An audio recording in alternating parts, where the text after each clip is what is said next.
Oh, good evening, everyone. I'm going to be on my own this evening, but I've got quite a lot to tell you. It's a very warm evening. It's the Thursday, the 4th of May, and the temperature outside where we live is saying 30 degrees in the shade. So it's certainly a very warm evening. I can only imagine what the summer is going to be like. So, I thought I would. Oh, I've got a visitor. Oh, Lola. Come on. I've got Lola joining me. Lola, come on.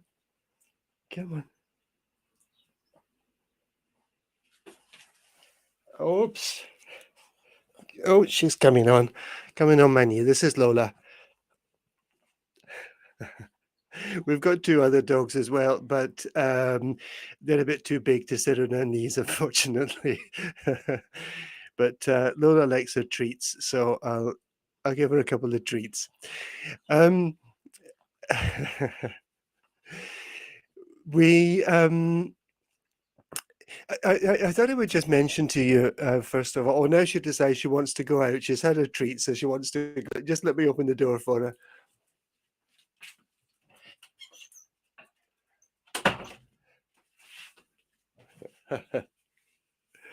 I think they call it cupboard love, don't they? Um, I thought I would just mention why I decided to set up this project of the live streams. And basically it was because I was spending an awful lot of time answering people's questions because they didn't know what was happening in Mijas. They didn't really feel informed.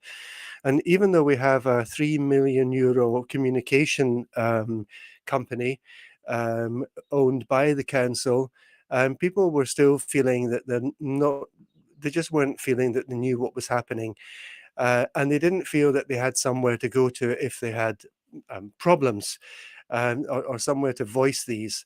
So, along with Anne, because there was very little explanation or coverage of Brexit in the local paper rather, the Mijas Semanal. Um, Daniela Venk from City of Calahonda joined me to talk about what was happening in the urbanizations in the communities. Um, Mario Bravo joined me to give us a roundup of what was happening in the council meetings because they're a bit of a Pandora's box for everyone, I think. But Mario would come every month and explain about the council meetings. And initially, Alan Boardman, who's still doing a fantastic job out there with his Mijas Walks for Charity, joined me, and he was filling us in on what was happening in terms of events and things.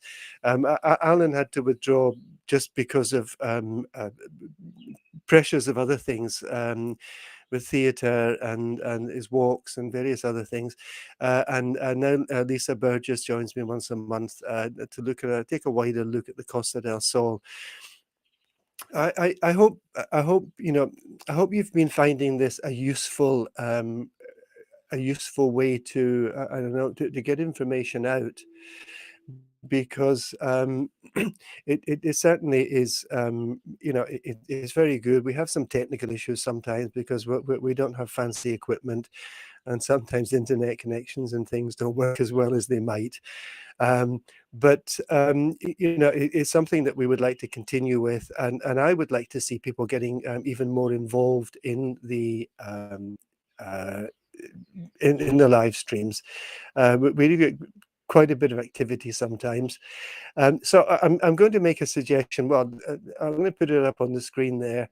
Um, if you are if you're joining us, and we've got a number of people joining us at the moment, um, please do get involved in the chats. You can do it whether you're on Facebook or on YouTube. It doesn't really matter. Please do join in.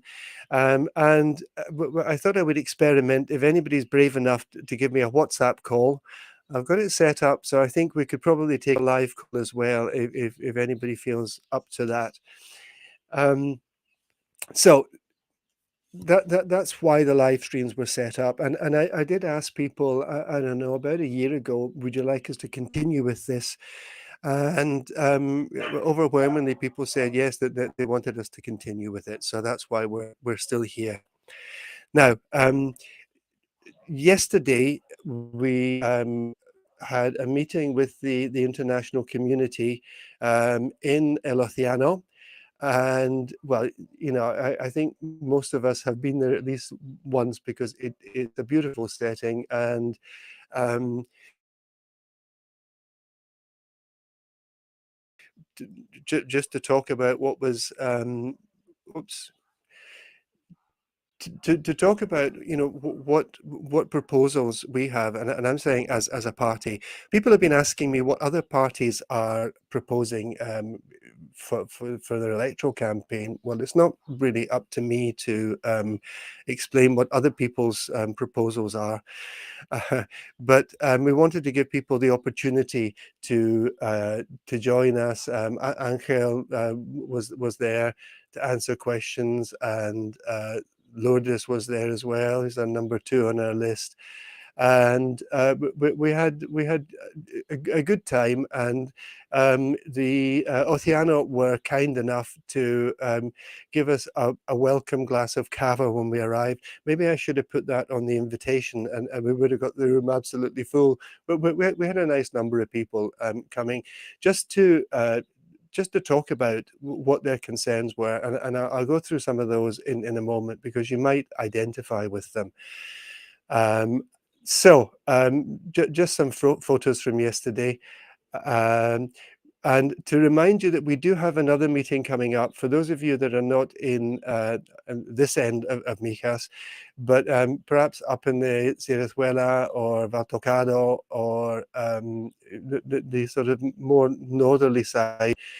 Next Wednesday, that's the 10th, at 12 o'clock, we're going to be meeting at another beautiful setting, the Secret Garden um, in Mijas Pueblo, just up from the church in the center and the top part of the Pueblo. And yeah, so that's some photos from yesterday. Um, I made some notes about the kind of things that people were asking about, and I'll just run these by you and tell you roughly what kind of things we were talking about.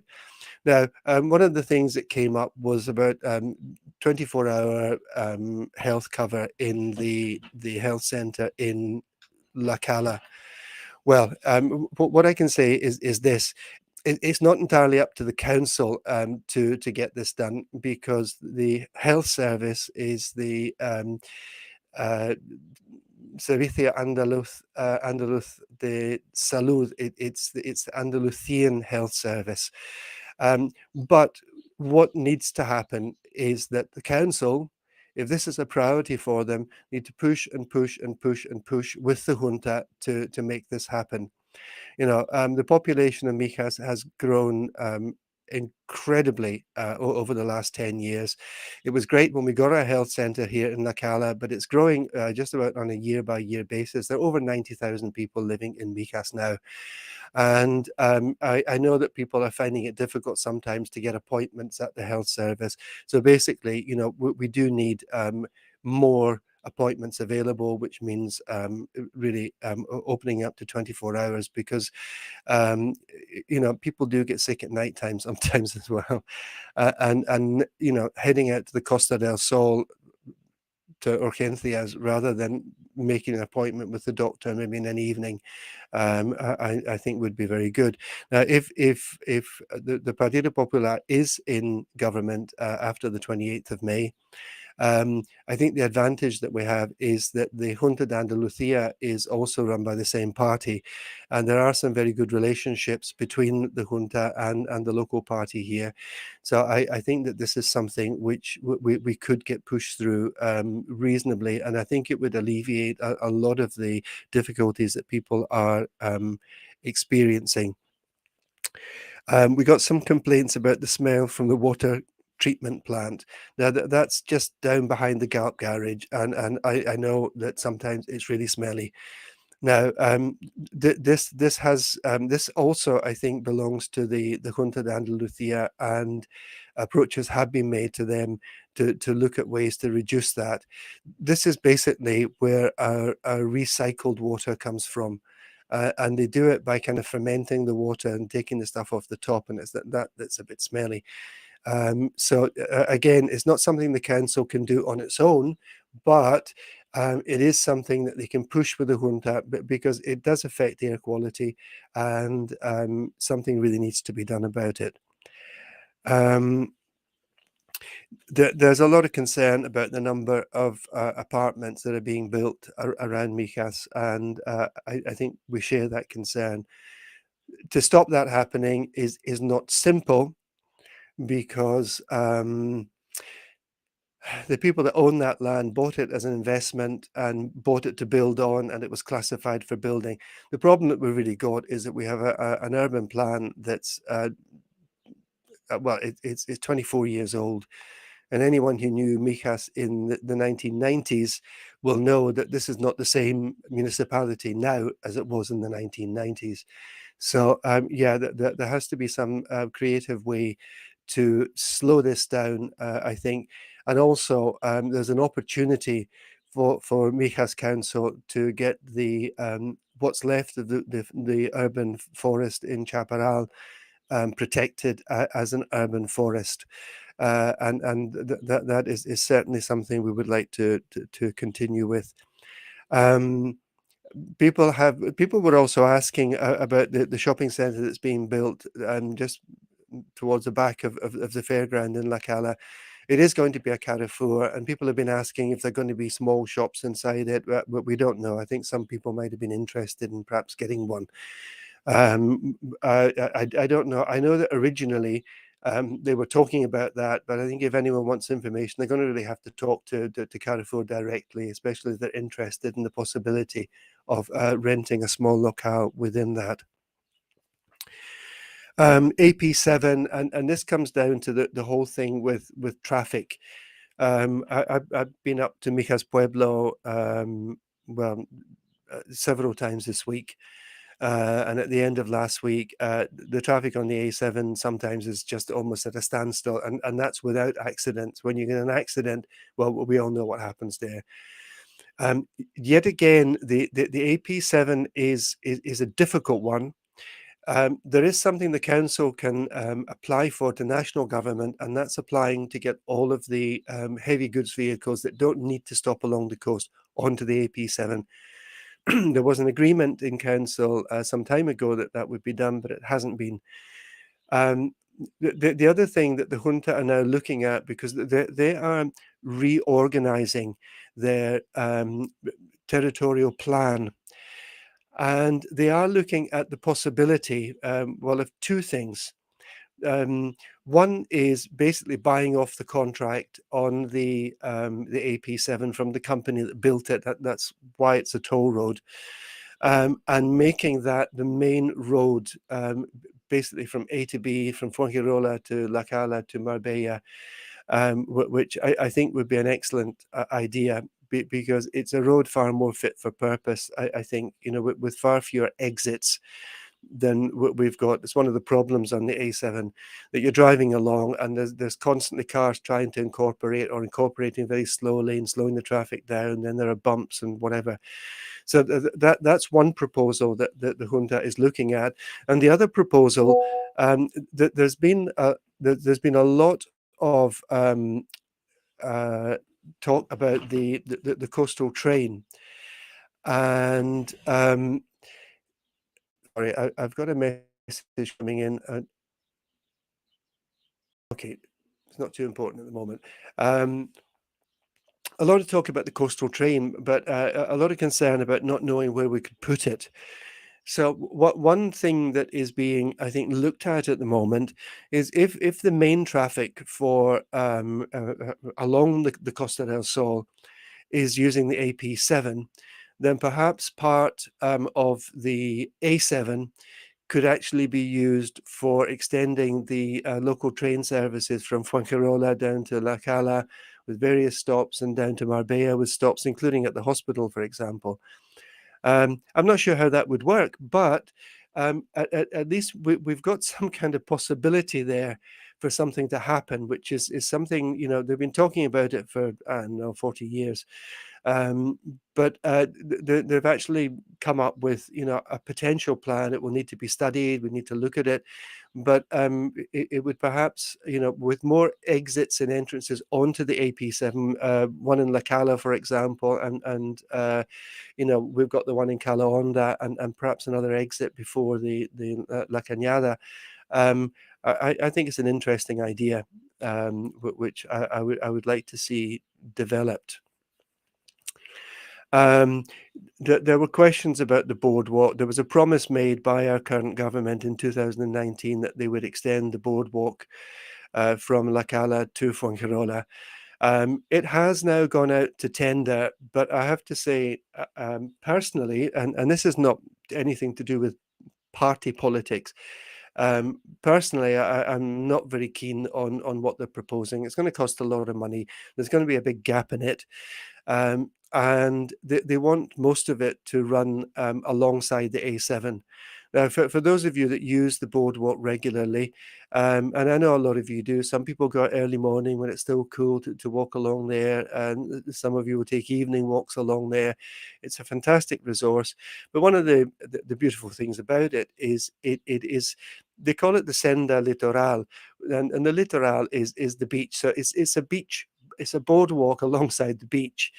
And to extend the boardwalk from La Cala towards Fuengirola, but so there's going to be a big gap from about Sheriff's Bar to Chaparral, or I'm not sure exactly where it is.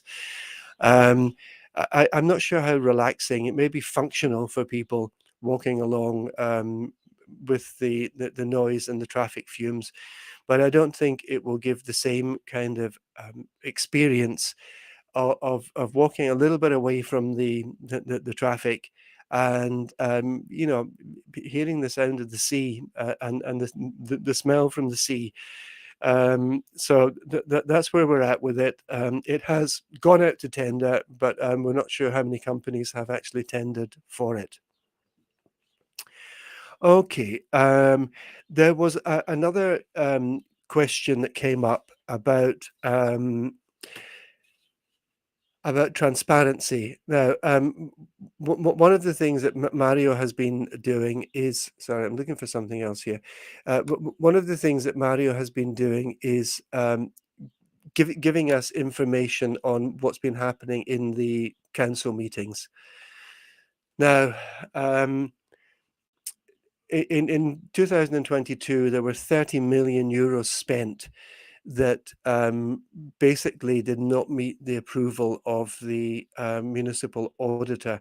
And people have been shocked by this. They just assume that, our money is being collected and recorded correctly, and it's being spent according to the rules that council have. And someone who was at the meeting asked, what about financial transparency? And Mario did explain that when they were in government from 2011 to 2015, they did publish every week in the Mijas Semanal what had been, what the income was for that week, and what the expenditure was for that week. And certainly it's something that I would want to continue with. I would want to make sure that people are aware. It isn't our money, even if we're in government, it's your money. And you have a right to know what's being done with it. And you also have a right to know that it's being spent correctly. Mijas, according to the organization Dintra, which looks at transparency in lots of organizations in Spain, Mijas has something like 14% financial transparency. And that is certainly something that would be very high on our agenda, to make sure that you're fully aware of the, what money is coming into Mijas and what it's actually being spent on. And hopefully without all of these negative reports from the municipal auditor.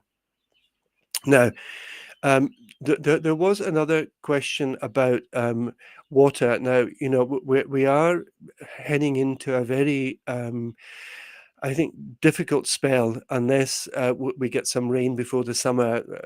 There may be some rain forecast from Saturday in some parts of Andalusia. I'm not sure because we've got kind of microclimates down here, and very often when it rains elsewhere, it doesn't rain here. I have been pleading with people to try to be responsible now, and save water in any way you can, because if we don't start saving it by the litre now, we could well come into a period in the summer, which happened in the 1990s, of water restrictions when water was only available at certain hours of the day. Please do be careful with this. Now, water again is not it is not the responsibility of the local authorities, but there's something called the Mancomunidad, and the Mancomunidad is like an association of local authorities, and there are 10 local authorities, mainly coastal authorities, which are part of that. And Akasol actually is a company which is run as a private company, but actually belongs to these 10 municipal companies. But they're responsible ultimately to the Junta de Andalucía. So it's a very complex, I think, network of responsibilities. Um, and people have been saying, why aren't there more desalination plants? Well, it's not necessarily a simple solution, because I am told now, I don't know very much about desalination. Well, first of all, the water is not taken from the sea. It's dug down deep to below sea level, and the seawater is taken from underground, pumped up. And this water, it actually removes all of the nutrients from the water. We tend to think, well, water is just water, but it does have, salts and other nutrients. And actually, this water, and this was told to me by a hydro engineer, is actually no good for agriculture. It keeps the plants damp, but it doesn't actually nourish them the way natural rainwater does, even once it's been purified and everything. But yeah, there needs to be some solution found to the water problem. But all I can plead with you at the moment is, please look for ways to save water. Um, we do a number of things. We have a 2 liter bottle inside our toilet system. So every time we flush it, it's losing 2 liters less. Even when we're having a shower, we have a bucket to put the cold water into, which we then use either for the toilet, or we use for watering in the garden. Even the dishwater gets reused, because we live in the countryside and we have a lot of trees and things. We use even the dishwater. We don't have a dishwasher, uh, much to Vicky's dismay. But we use that to water the trees, and we need to really look at ways of saving water. Take shorter showers. Don't have a luxurious 10 or 15-minute shower. Have a 5-minute shower to do the necessary, and get the body smelling nice. But we really, everything we can save now is going to extend that period where perhaps there will be water restrictions brought in.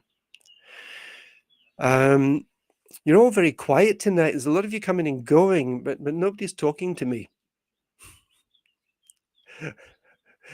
Right. Okay.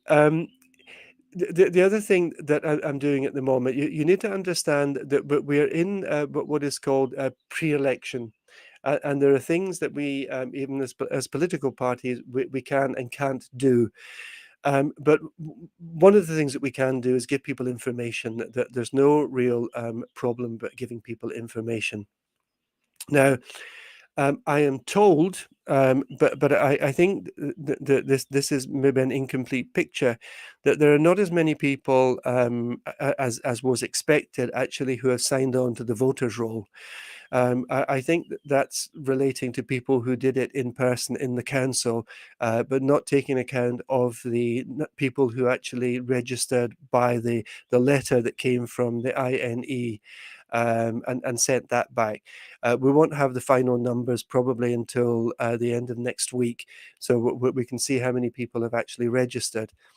But I actually, in April of last year, I did raise a question in the council asking whether the government team were going to have a campaign to encourage the international community to register. And the answer was, no, we don't need to because everybody knows what to do. And what is coming out now is an awful lot of people didn't know what to do. We did our best, but we don't have a 3 million euro machine to get information out to people. So we were doing it on a far smaller scale, and we missed people. Um, but a couple of things. First of all, it is still possible if you're not going to be here on the 28th, but you are registered. The registration for Brits stopped on the 15th of January, and for EU nationals, it stopped on the 30th of January. So there's no question about registering now. But if you are registered but won't be here on the 28th of May for the election, there's still a week or so to apply for a postal vote. Now, the easiest way to do that, it is possible with digital certificates, but I know a lot of you don't have digital certificates.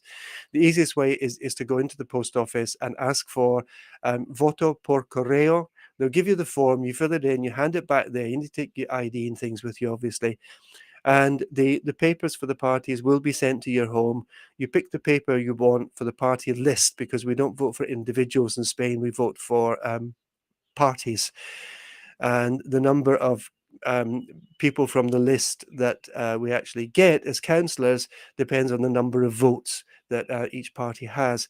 So you pick the party list that you want to vote for, you pop it in the envelope, you don't mark it at all, and you can hand that back into the post office. So there is still time to request postal vote until the 16th of May. But I've been very disappointed that we've been trying to inform people about this, and actually the council have done nothing to inform people about how to anything about the whole voting system. And being told that there was no need for a campaign to help us to register because everyone knew what to do. Some of the civil servants didn't even know what to do. I've spoken to several people who had problems up in Mijas Pueblo and were given wrong information, wrong forms, had to go back 2-3 times, and there was a bit of chaos. It's not the civil servants' fault necessarily, because if they're not informed by the powers that be, they're not going to know what to do. And for Brits, this was a one-off. Post-Brexit, we've never been in this position before, and the information did come out quite late for a start date of the 1st of January. Well, I see a few of you are still connected at the moment, but I'm very sad. Oh, Vicky. Yep. Vicky is with me here. I want to encourage all internationals to attend a meeting in the Secret Garden. We'll mention that again next Wednesday. That's the 10th at 12 noon. And come and talk to us and tell us what your concerns are. I've actually got a poster of this here. There still is space. The Secret Garden holds a lot of people. So if you if you're available to come over, it would be nice if you could just let us know, just so that we can let Thomas up at the Secret Garden know how many to expect. So you can WhatsApp me. My number's everywhere. It's on my webpage. It's on my Facebook page. And a lot of you have it already. Just drop me a WhatsApp and say we'd like to come along to the Secret Garden. So it's at 12 o'clock. Secret Garden in Mijas Pueblo. next Wednesday, the 10th of May. Okay. Thank you, Vicky. So, everyone, I'm not going to keep you back any longer. Thanks to those of you who have joined me this evening.